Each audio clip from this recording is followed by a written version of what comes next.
and then at 8 o'clock, he poops. Do you reset the 2-hour time knowing that he hasn't peed? Or what is your perspective on that? Sorry, could you repeat that again, please? Yeah, so let's just say he both poops and pees like at 6 o'clock at night. Okay. Then we take him out again at 8 o'clock, and he only poops. Okay. You know, like what we've been typically doing is shutting it down at 10 o'clock every single night. Sure. Well, the last time we take him out is around 10 o'clock. He's been peeing for the most part at 10 o'clock, and then he's down for the night, and then I come down at, you know, just shy of 6 a.m. Mm-hmm. In the last week, since we've spoken, I've come down and his crate has been wet twice. Okay. So wanted to get your perspective on that too. I think that's pretty good. That's a little bit better than what we thought, especially given the size of the crate. Sure. I was concerned that he would find it too big and want to pee on one side and hang out on the other, like we were talking about. So, right. So, if he pees and poops at 8, right, and only poops at 10, that was like kind of what you said there. Yeah. Correct? You can do one of two things. I'm gonna assume that if he doesn't pee at 10, he's gonna do it overnight. Right. And that's where it's really just, if you find a correlation between every time he pees overnight, you're noticing, yeah, it's when he pees at 8, but he doesn't pee at 10. Yeah. You know, then we got that for one. But then also, if it keeps happening, even though it was only 2 pees overnight, which is good, if it stays like, if there's like a pattern, you know, that you're picking up where it's consistent, then definitely the size of the kennel isn't helping. Because me personally, if I had him on a smaller kennel, I wouldn't care about the 10 o'clock potty break or 10 o'clock not peeing then, because I know overnight he is going to pee in the kennel, but it's small enough that it's going to deter him from doing that in the future, right? In your case, you may not have that deterrent. It's not concrete, not for sure, but that's where, you know, I'd give it another week or so and see if you notice a pattern between peeing overnight and not peeing at that 10 o'clock time. If it's becoming like if he just does it once this week, well, then that's great. That's, you know, one less than last week. Yeah. I'm listening. Go ahead. So we bought this. Sure, the pet corrector. Yeah, and that was my next question for you. So I get what you're saying, and that totally makes sense. We just wanted to know basically if that'll set the clock back if he doesn't, you know, if that doesn't, you know, if he pees and poos at one time and then just poops, because I you know, every time we take him out, we know he's not going to poo, but we're hoping that every time we take him out, he pees, right? Sure. Yeah. So that's really the main question, is that if we take him out and he actually doesn't pee, what's the play there? If you want to have a more successful overnight, I'd recommend taking him out maybe another half hour later. You know, if you take him out at 10 and you're going to be up to 11 or something, just running him out one last time before you go to sleep. Okay. So that he does ideally get to pee. So what you're trying to do is get him in the habit of just sleeping straight through the night. Yeah. If he has to pee, it's, you know, just like with people, like we wake up when we got to go, we go use the bathroom, we go back to sleep, right? Is that you're getting him used to just sleeping straight through without having to wake up and avoiding that potty mistake. There's no real right or wrong here. Definitely during the day, if that were to happen, where if I took him out at 12, he peed, and I took him out at 2, but he doesn't pee, then I put him in the kennel until the next outing time. It's typically how I handle that. Okay, can you repeat that? Sure. So if I take him out, Bocce, right? If I take Bocce out at 12, Yeah. he pees. I know he doesn't have to poop. We're clear. I take him out at 2 o'clock, and he doesn't do anything. No pee nor poop. I know he's got to pee, right? Instead of giving him freedom, which is what most people do, is I kennel them. And he wouldn't go out till, so that's 12 to 2 to 4 would be his next outing, because you're trying to keep him on that strict schedule. Yeah. So then there, most likely we would see a potty mistake, which then goes back to the size of the kennel. As long as it's appropriate, again, it's a deterrent, right? Yeah, he's never, and actually, he's been a huge fan of the kennel. We keep the door open, and he just goes in it, and he'll just like lay down. Good. Which has been great. And he has not, knock on wood, had an accident in the kennel during the day. Okay, that's good. So he will not pee in there during the day.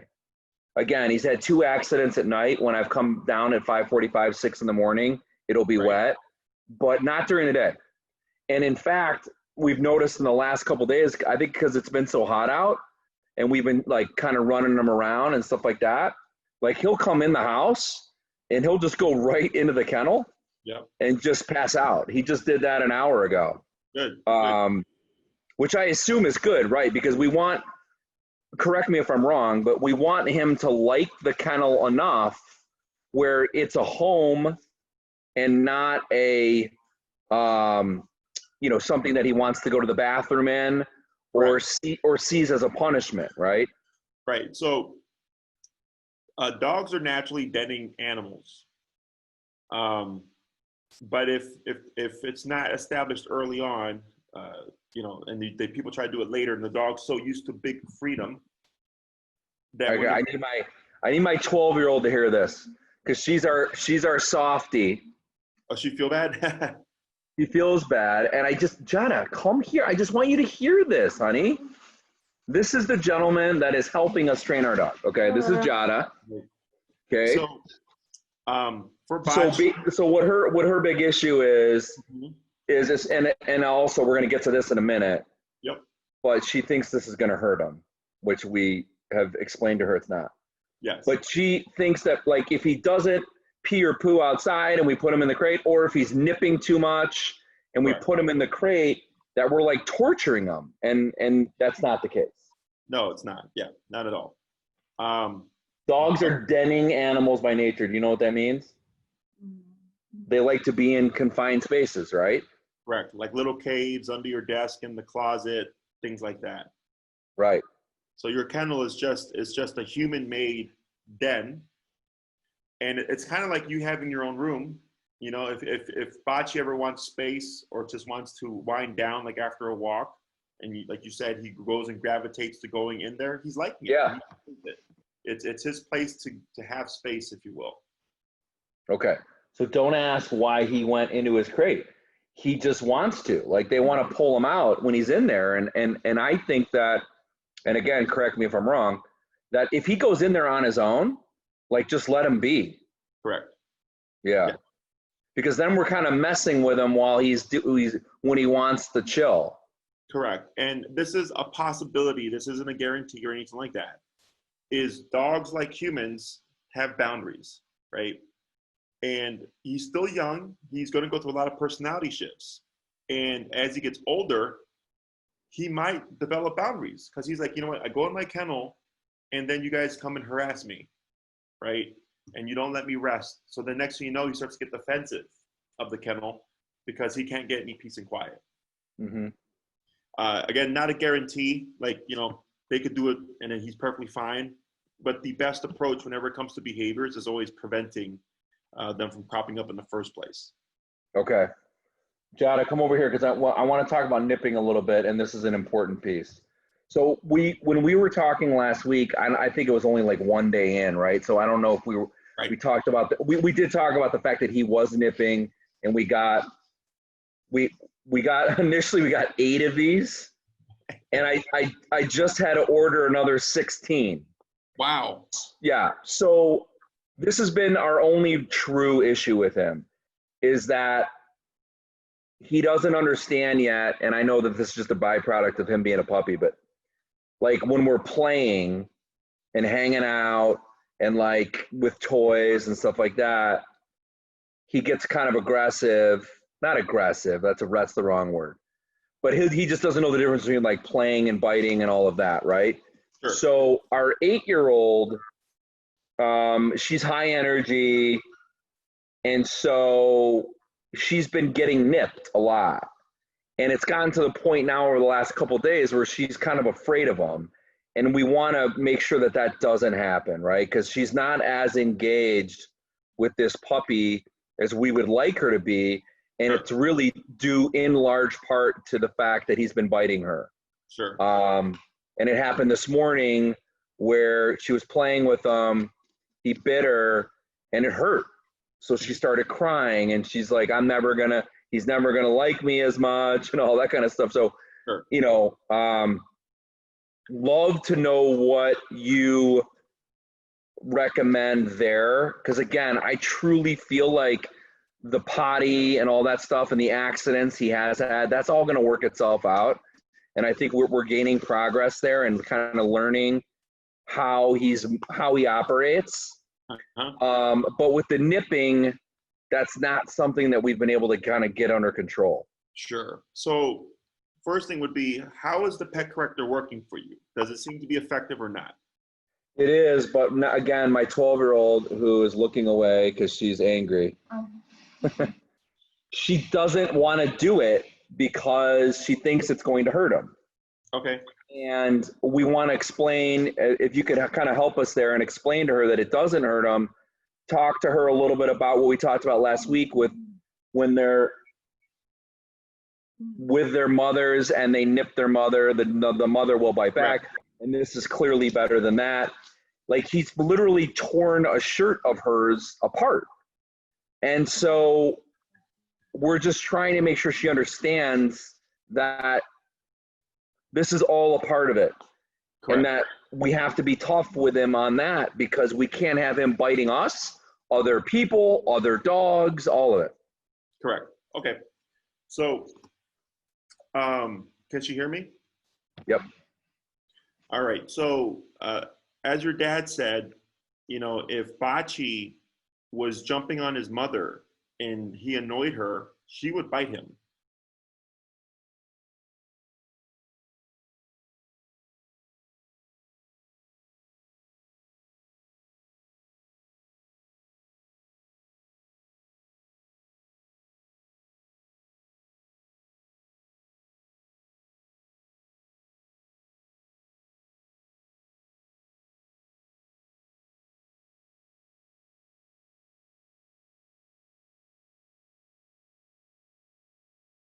Right.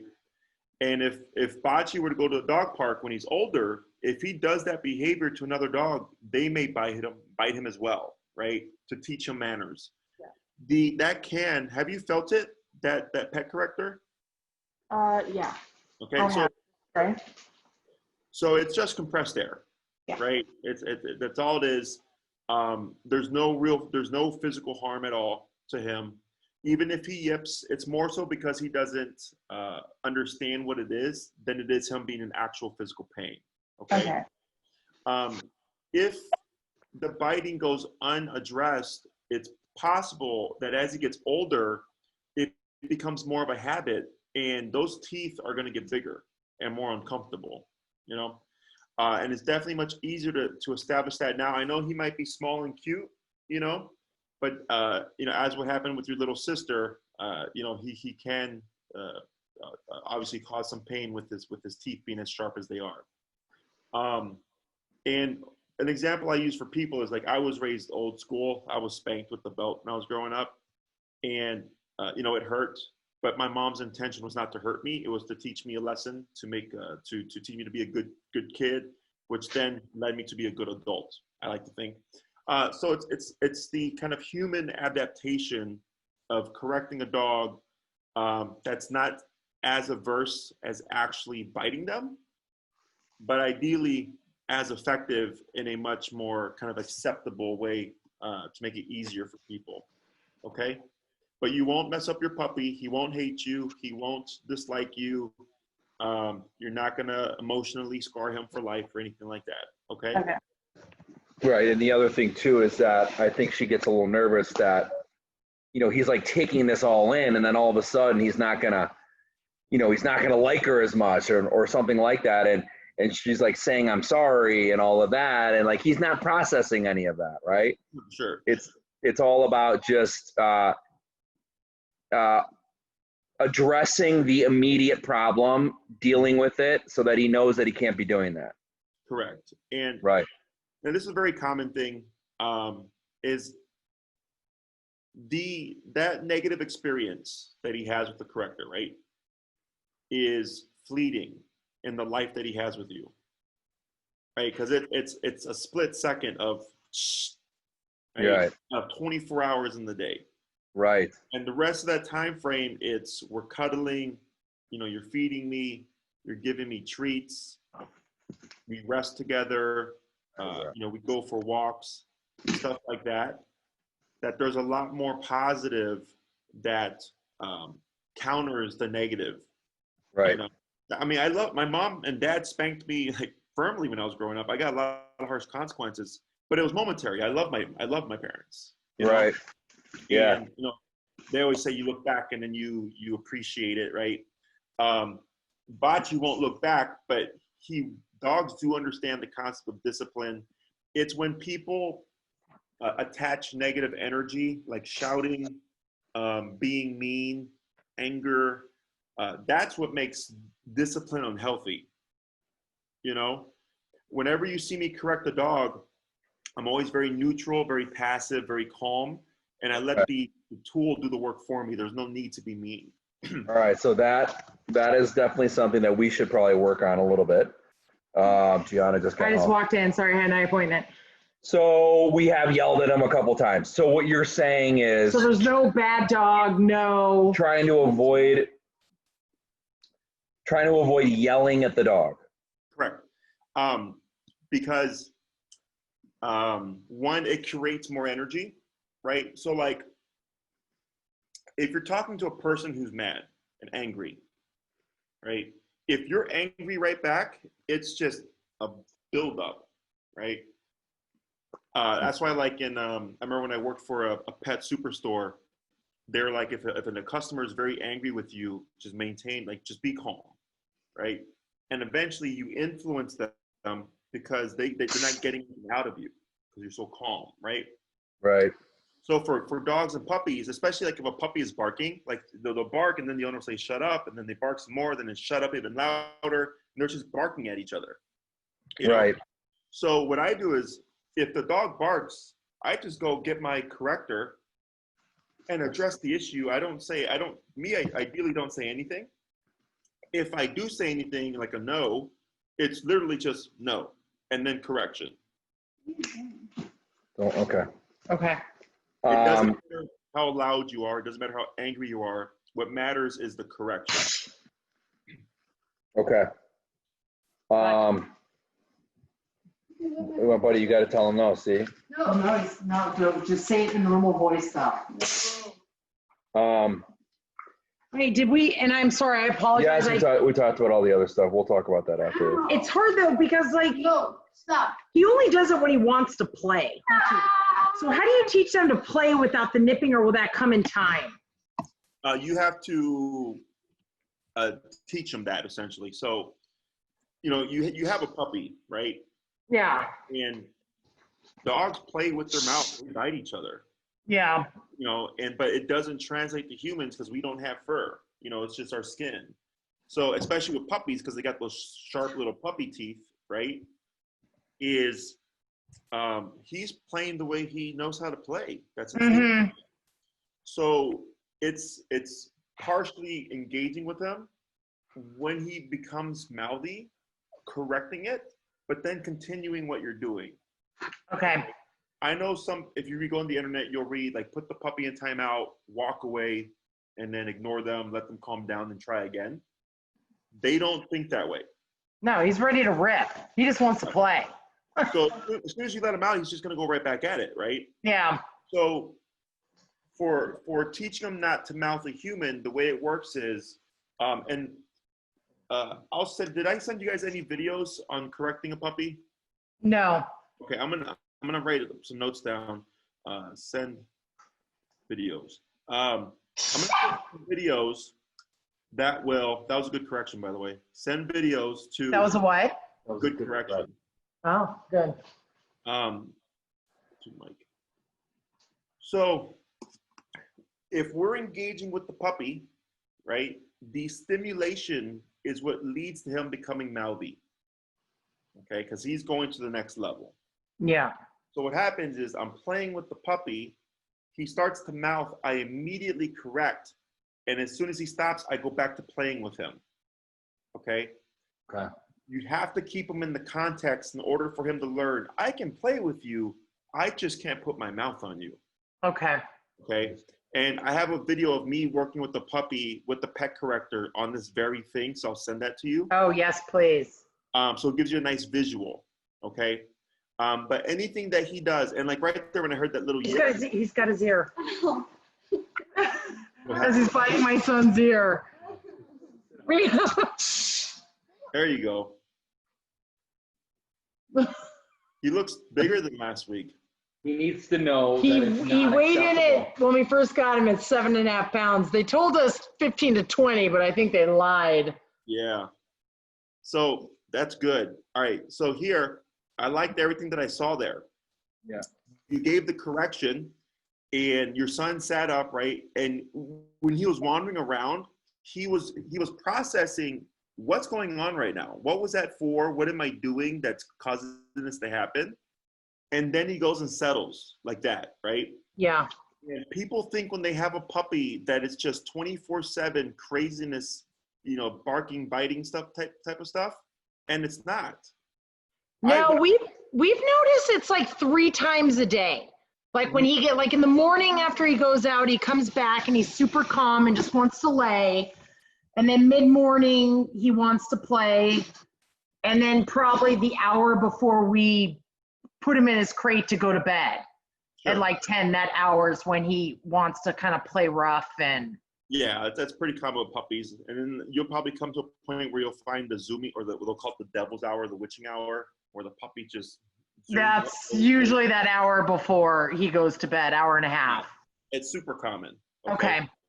Yeah. So It's like babies. It's just It's like kids. babies. I know. Yeah. you know, again, he's a 3 to 4 year old toddler. You Yeah. know, forever. Okay, he's forever that age, mentally. Okay. Got it. So I like those corrections. Now, we didn't talk about the bonk or anything, right? Last time, The what? bonker. Bunker? Yeah, I'm No. gonna assume no. Okay, so ideally, with the pet corrector, the puppy will be receptive to it, right? But just like a child, me growing up, you know, I was spanked, but then once I became a teenager, it was ineffective. So then my parents had to find other ways of finding consequences that would be harsh enough for me to respect. And that's where like removing my video games and like, you know, you're grounded for a month, you can't see your friends. But that's more psychological, right? For puppies, they don't have that. Or dogs, they don't have that. Like, go to your room, you're not gonna go to the dog park for a week, blah, blah, blah, blah, right? So for the pet corrector, as Bocce matures, you may find he outgrows the pet corrector. Okay.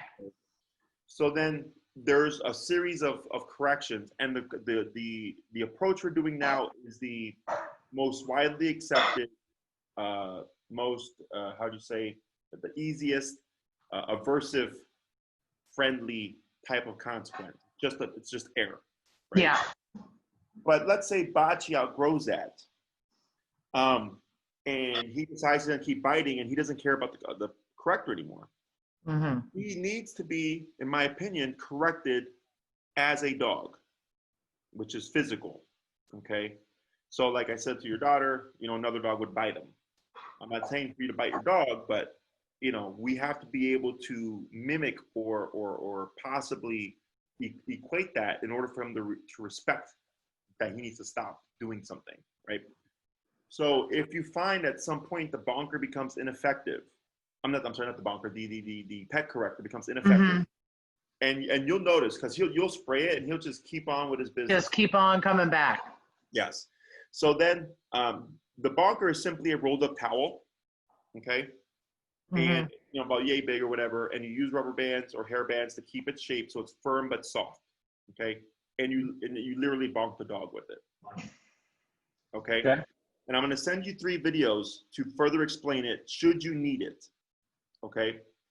I've only ever had, I had one dog for sure, one puppy for sure, maybe a couple others that were receptive to the corrector throughout a good chunk of their life. One of them, ironically, was a 100-pound Cane Corso. Oh. Yeah, that I trained as a puppy, and we used the pet corrector, and she was terrified of the pet corrector and would stop anything if she saw that device, right? A lot of times, puppies outgrow it. And the reason why I start with it is because for the family and for the owners, they in my experience, it's like they have a hard time with physical consequences with the puppy because they're so small. Yeah. You know, so it's like a psychological thing. So then typically what happens is they do the easy approaches, then they do the pet corrector, and then it's like months go by and the puppy's just terrorizing everybody that they're like at their wit's end, and they go like, how do we solve this? And I go, well, here's the bonker, right? So then they feel a bit more validated because they did months or weeks of the positive approach. And then when they find it has like a kind of a ceiling that they can't get past, it opens them up to like, okay, like we really got to stop this. And then they're willing to do the bonker approach. Yeah. And it's for anything just like the pet corrector, chewing, nipping, biting, jumping, barking, anything like that. Because aversives are meant to stop behaviors. Okay. So I'll send you videos on that so that it gives you a clear visual of how it works. And then if you find that you should need it, you have that readily available to you. Okay. Okay. And I've done this with all my puppies. Again, you're not going to screw them up. Okay. What about holding his mouth and like this if he's biting? Can you see it? Yeah, I can see it. That can work like 1 out of 20 puppies. Okay. You know? Typically what happens is they get really frustrated because they start to like wiggle their mouth a lot, and then when they pull their mouth out, they bite your hand. It's typically how that works. Okay. Okay. I know some people do like the nose bop, you know, with like a newspaper or something like that. Like that, you know, it's a newspaper. It comes down to the how do you say, comfort of the family. You know, because even if you correct him with the newspaper again, like he's meant to be bitten. Right. Okay. All right. So the other question that you sent me about. What did you cover for the questions? Just all of it, but the last one, which was if he poos inside, do we put him in his crate? Yeah. So discipline. I couldn't remember, and I think we discussed it. Like, he'll have an accident. Do you bring him to it, or you just unless it's right in the moment? What do you do with it? In my opinion, if a puppy is pottying, if you're going to correct it, it has to happen as the potty is happening, right? So as he's pooping or as he's peeing. If you miss it, even if it's just as he's walking away, you find it or see it, it's too late. Okay. I personally don't teach bring him to it and tell him no, because he's not going to think back. Got it. Okay. Now I have clients in the past who've done it themselves on their own because they swear by it. And I'm like, I don't care. Like it's not going to kill the dog, right? Yeah. But my experience, it doesn't help.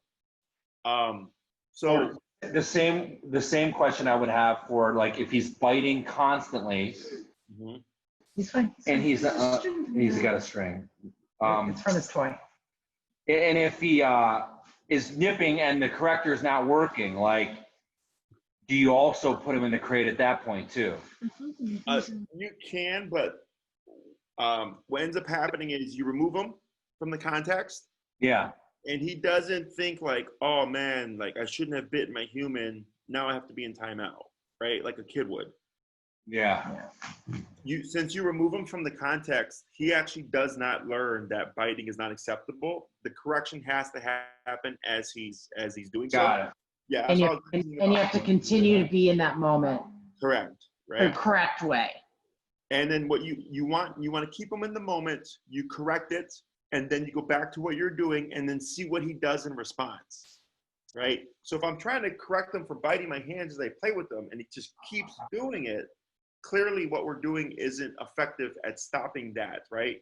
Right. That's why there's harsher aversives, and we have to escalate. So Okay.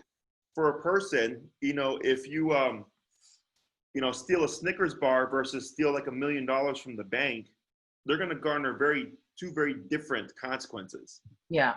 Right? You're not going to go to prison for stealing the Snickers, I would think. $1 million, probably, right?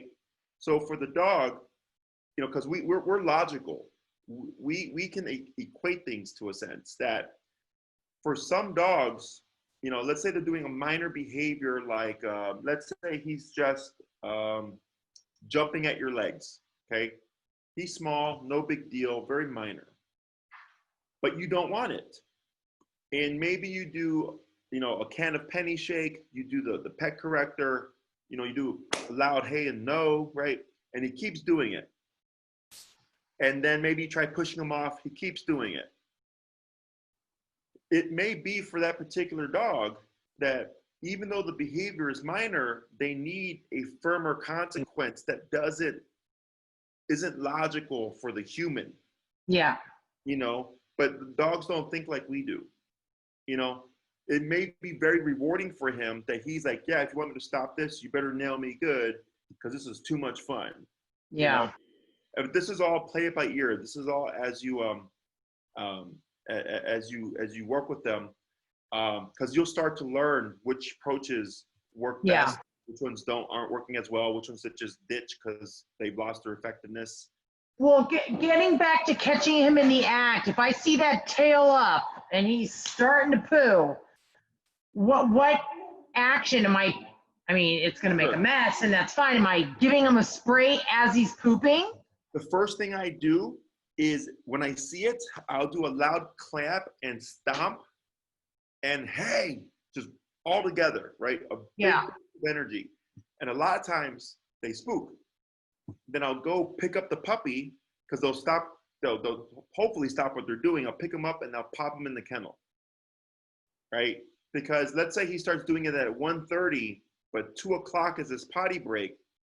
I want him to hold it till 2 o'clock, right? Even though I know he's got to go, you're trying to put him on that schedule and teach him to hold it.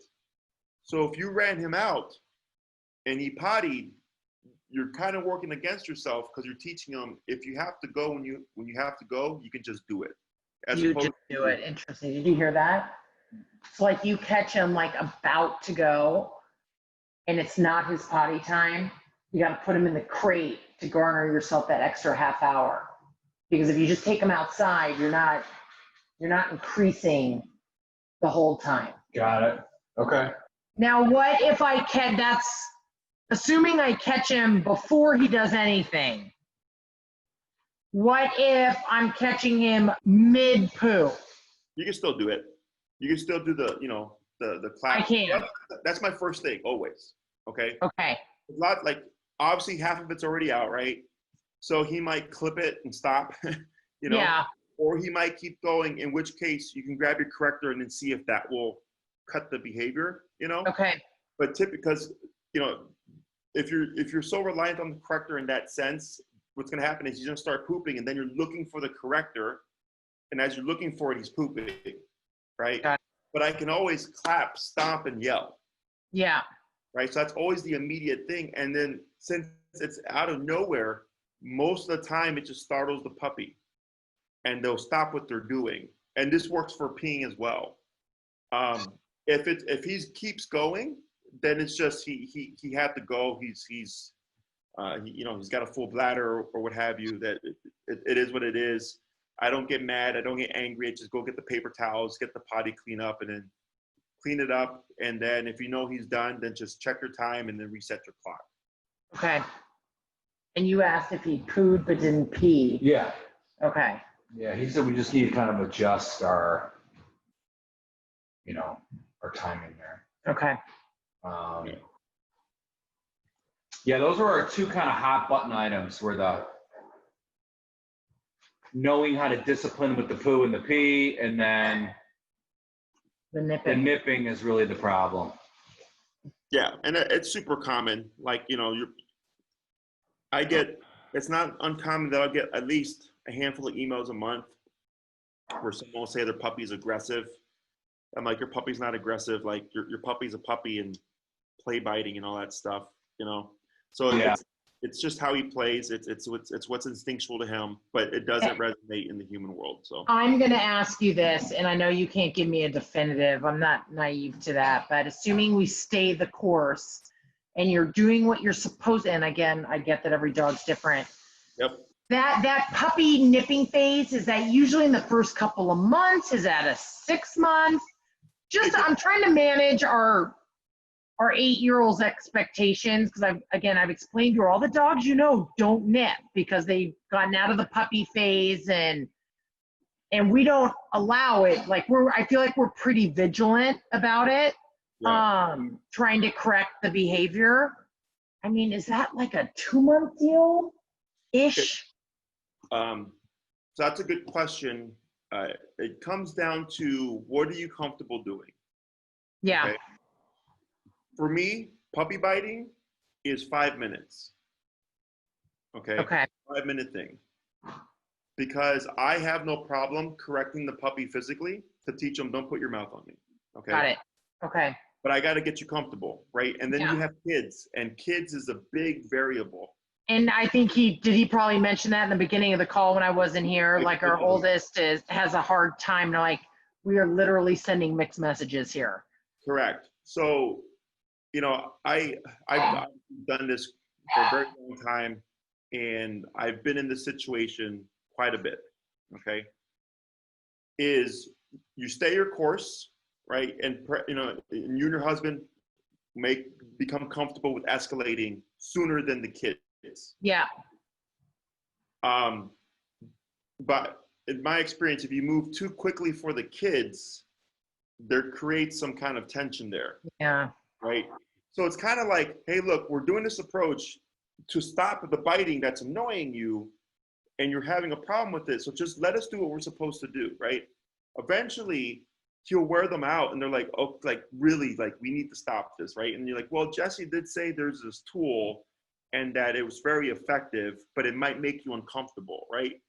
Yeah. And then educating them on it.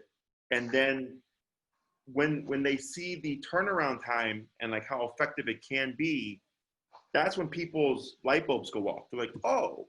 Well, yeah, because I'd rather do that and shorten the amount of time than have a mixed message to increase it, because then I think that causes even more stress. Yeah. And I mean, I'm all about just tackling it right away. Do it. Jot it. Yeah, you're fine. And I'll send you the videos so that you can review them and get a very good concept of what they are. Okay. It's very simple, right? So like I mentioned to your daughter earlier, growing up, if I didn't do my homework, if I talked back, if I didn't do my chores, spank, spank, spank. Yeah. Right? Yeah. That was it for my parents. Until I got too old for that. It's the same thing for the puppy, you know? So definitely the videos will help clear up any disconnection there. Okay. But it's typical, very common puppy stuff that you're dealing with right now. Okay. Okay. Other questions?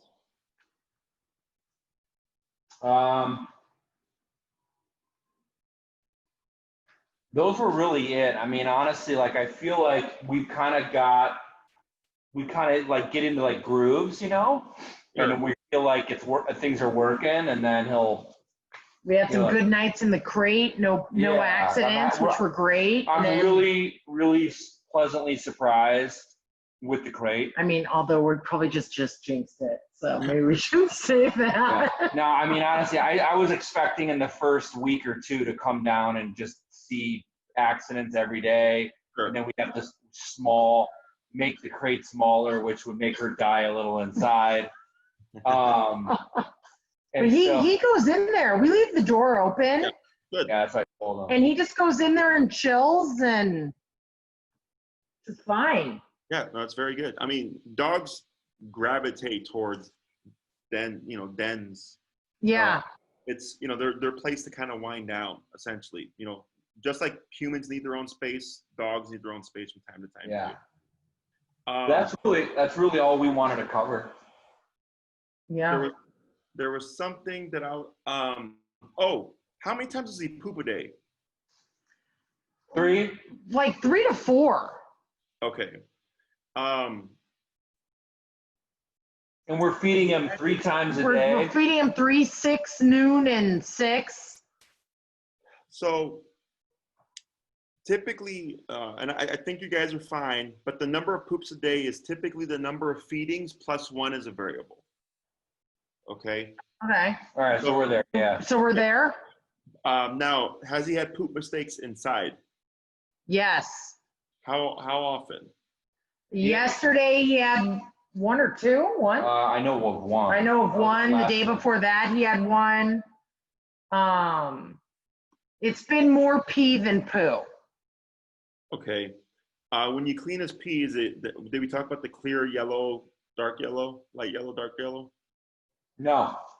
So going forward, whenever he has a potty mistake and pees, when you go to clean it, I want you to check if it's clear, light yellow, or yellow. Okay? Clear or light yellow is overhydration. It's too much water. Okay? Which can... They've been light yellow. Yeah. Well, They haven't been clear. Okay, but the only thing there was that Okay, that's a good question. we had an incident on Saturday where he was playing in the yard. We had some friends over, and all of a sudden we noticed that it looked like he was trying to go poo, but couldn't. Mm-hmm. But what it was he had a huge chunk of poo stuck in his fur, like right around his butt. Sure. So he was trying to figure that out. So what our friend who has given us the good pointers that we pointed out to you said was that he probably is not getting enough water. Because what we were doing up until that point was just giving him water when he eats. Right. The three times a day. Because I guess my question is, the day it was hotter than a mother outside and you're playing him and he's panting like a crazy person. Sure. Do you come in and give him a little, not a huge bowl, but you give him something if it's not his feed time? You can, so look at it's an ounce per pound, right? So if he's 10 pounds, 10 ounces of water for the day is the general rule of thumb. For the day. Oh God, so if he's 7.5, it's call him 8. He's 8 pounds. Yeah. 8 ounces of water. Right, that's general rule of thumb. Okay. But of course, if you're gonna be outside and he's in the heat, he may need more, right? Okay. You can give him more, but now you're aware. Yeah. Right, so it's okay, I gave him 2 ounces of extra water at 10 o'clock, right? That I'm expecting that he's gonna have to pee at some point. And don't mistake, when a dog is hot, people tend to want to just give him loads of water. What he really needs is shade to cool off. I mean, Shade. water, yes, but shade to cool off. And what I'll do is I'll wet the muzzle, wet underneath the neck, the paws, under the belly. That cools them off, okay? Oh, okay. Yeah. So you might even find where he'll look super thirsty and you'll present him with water and he won't drink it. Because he needs a place to cool off.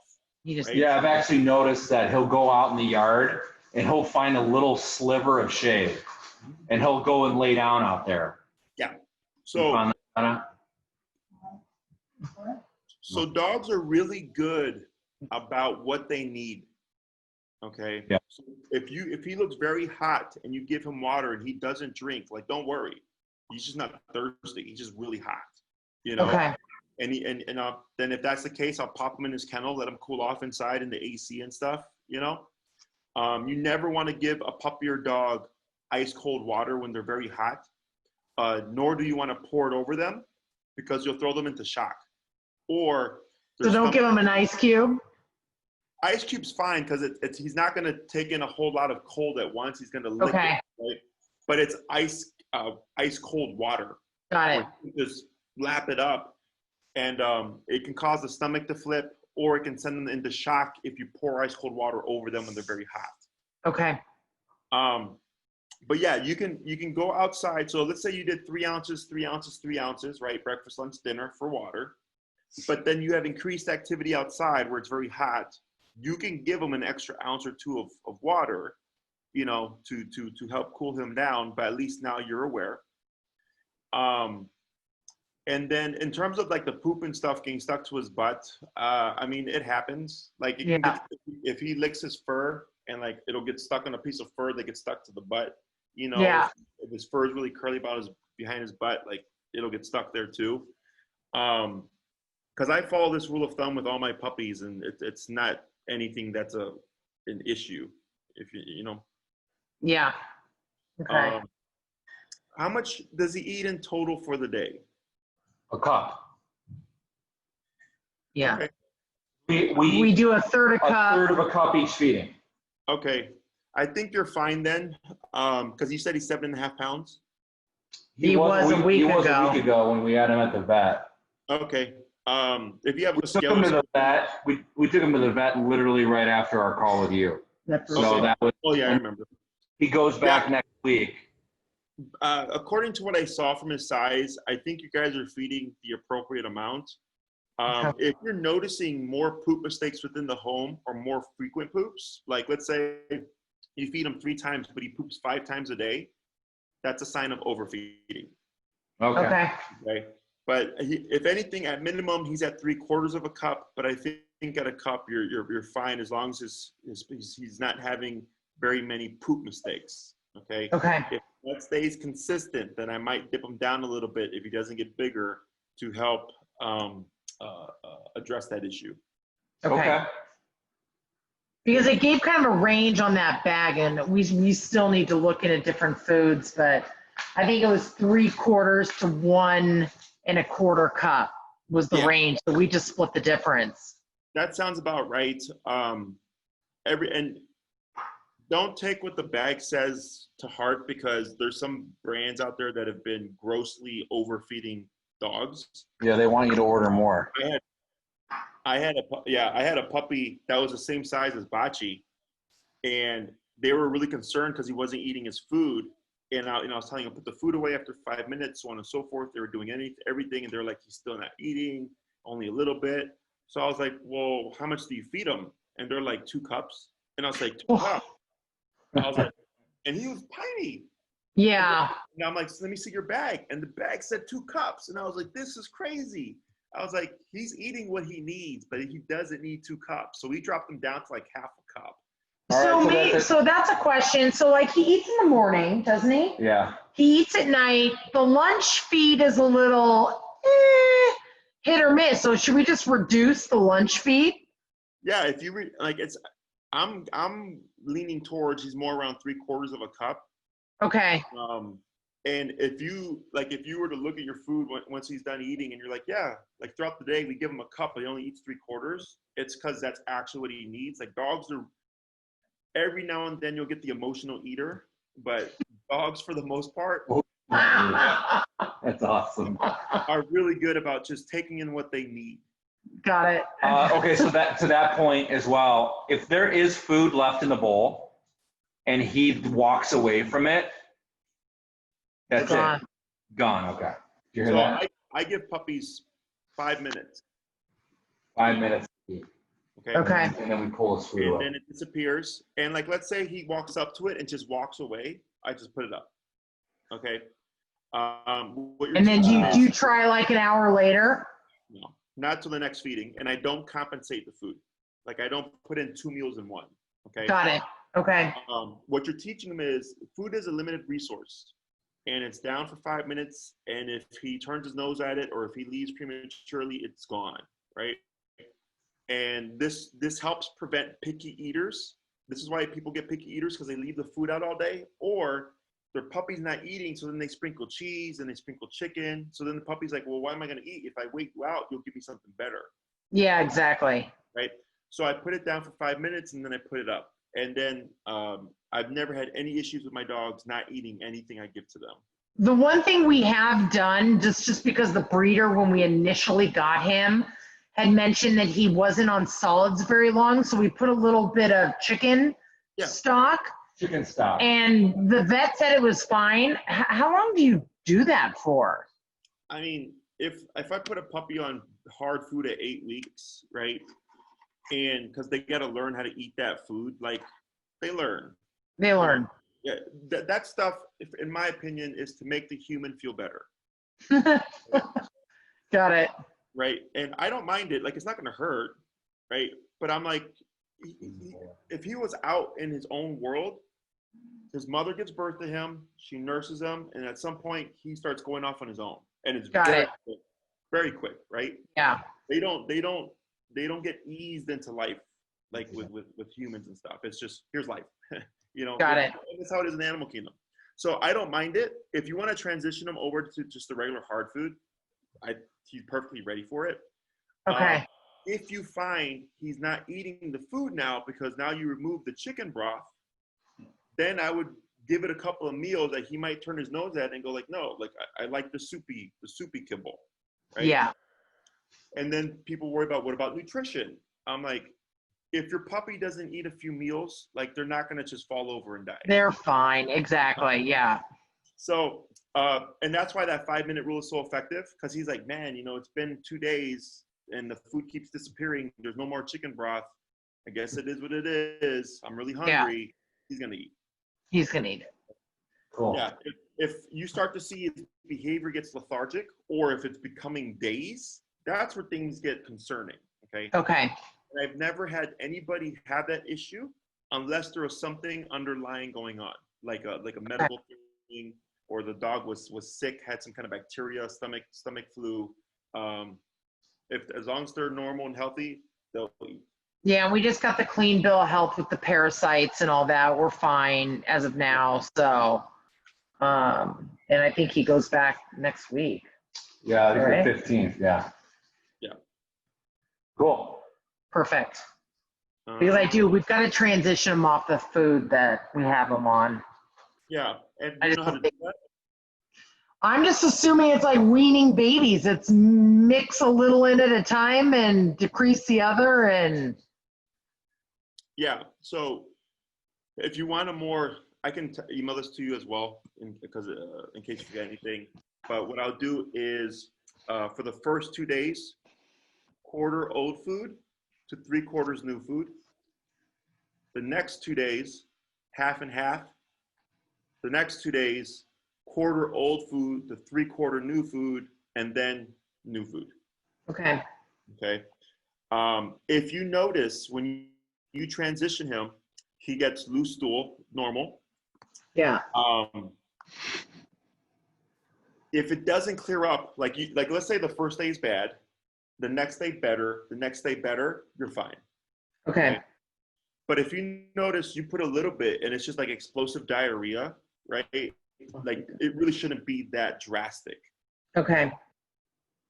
And if it stays that way, like day 1 to day 2, same, like just that explosive or watery diarrhea, not getting better, he may not be able to handle the protein just as his genetics, you know, just like some have seafood. So then I cross it off the menu, you know, set that aside, try the next protein.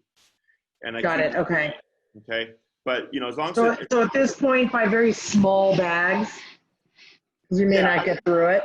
Like the 15-pound, 20-pound bags or whatever, like the small. Yeah. Like that, you know. So if you're going through a bag a month, a bag every couple of weeks to a month, like that's pretty good. Otherwise, if you get like that big 30-pound bag, like he'll be eating out of that for like 2 to 3 months. Okay. You know, and each bag I rotate the protein. I cross off the ones that don't agree with his stomach. And then, you know, and I just keep rotating him throughout his life so that he gets a good, strong stomach. Okay, Good to know. Okay. got it. All right. Anything else? I don't know. Oh, with the mouthing and chewing stuff, do you have anything for that? Bones, antlers, bully sticks? We're slowly buying like that stuff. We're just trying to figure out, like, we got some bones. 'Cause I heard like And they he- can choke on some of that kind of stuff, and people like the Kong toy or whatever that thing's called. Yeah, so stay away from rawhides, okay, period. That's the bleached bone looking thing. Stay away from those.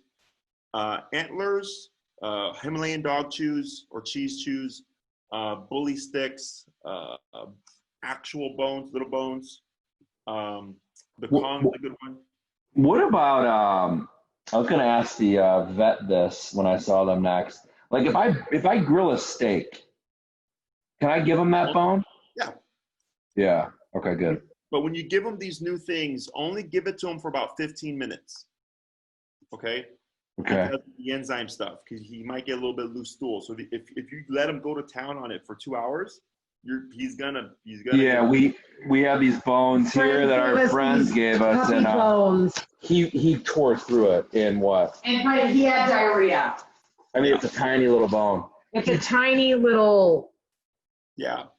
He tore through that, and he was done with it in probably 8 minutes. Oh wow, that's quick. And then had diarrhea. So, but then he pooed last night in the house. So maybe that was it. That was it. The other thing is that counts for added material going in that has to go out on top of the food. Yeah. Okay. Yeah, there you go. Because I wasn't looking at the time when I gave it to him. Because Sure. I mean, could we have honestly skipped lunch? I mean, he didn't really eat his lunch, so I'm assuming this was kind of his lunch, right? But I'm fine with that. But just remember that that's not meant to be a diet supplement. Got Right? it. Yes. Yeah. Those things. So it's like candy, right? Food and candy. My preference is things that are more natural, like the bones, antler, like actual bones, like you said, from a steak, or even the real bones that you can buy from the store. I'm not a big fan of fake nylon bones or plastic ones because puppies tend to lose interest because there's no real scent to them and they can't ingest them. They can gnaw on it, but eventually they're like, this is boring. Like, I can't get anything out of it, right? Yeah. The antlers, they can chew out some of the marrow. The bully stick, they can ingest. Bones, they breaks off in little tiny pieces that they can ingest. And it keeps them more engaged. If you give them an antler and he just doesn't take to it, there are some dogs that just don't like certain things, right? So I always try out like one thing at a time. Yeah. And this way, I don't have to worry about. I bought a bag of $100 worth of antlers, and my dog doesn't like them. Yeah. Okay, but anytime you give them anything new like that, that's a treat. That's candy. Very small time frame. Okay, so going back to earlier with correcting, like let's say he's chewing on the couch, you would correct him for chewing on the couch, and then give him something instead. Okay. Most people try to redirect the puppy, like, don't chew on that, chew on this, right? And you want to teach them that one thing is not acceptable and the other thing is acceptable, right? So you have to have the balance. And that will help as well in terms of chewing on objects. The mouthing during biting, it wouldn't be effective with because you're redirecting him. So, you know, that would you would maintain the context, correct, and continue with the context. Is there a worry of choking when they get down to the ends of those kind of things? Yeah, possibly. That's where you got to use your better judgment. You know, if it breaks down to a tiny piece like that, I'd get rid of it. Okay. The reason why rawhides, I'm surprised they're even still around, is that one, have you ever felt a wet rawhide? Oh, yeah. Very slippery. Like it'll literally just project out of your hand. Okay. So if it gets lodged in the throat and you try to remove it, you're not getting it. Okay. The other thing is they typically bleach them with a lot of chemicals to give them that white bonish appearance. Right. Okay. So I say just real natural bones, whether they're cooked or raw, Himalayan dog chews, antlers, the Kong with peanut butter or like cottage cheese frozen for a bit, you know, is a nice summer treat as well. Are things that I gravitate towards. The ones that your friend gave you, I'm not opposed to them, but like it lasted 8 minutes. Yeah. You know, Okay. the things that I use last a really long time. Good. Okay. Okay. Okay. All right. Well, I just recognize the time is 2 o'clock. I've got a call starting in a minute. So Himalaya dog chews. I'm writing Yeah. these down. Bully. bully stick. Bully stick, antler. Yeah. And And your vet might tell you not to. I've never had any issues with puppies with these things in my experience. So, because of the teeth. All right. Okay. Well, yeah, we're going to the vet that you guys recommended, that Wrigleyville one on yeah. Halstead and Broadway. Yeah. Okay. So, Sure. yeah, so far so good. Well, thanks again for your help. You're welcome. Take care. All right. We'll see you next week. All right. Thank Okay. you.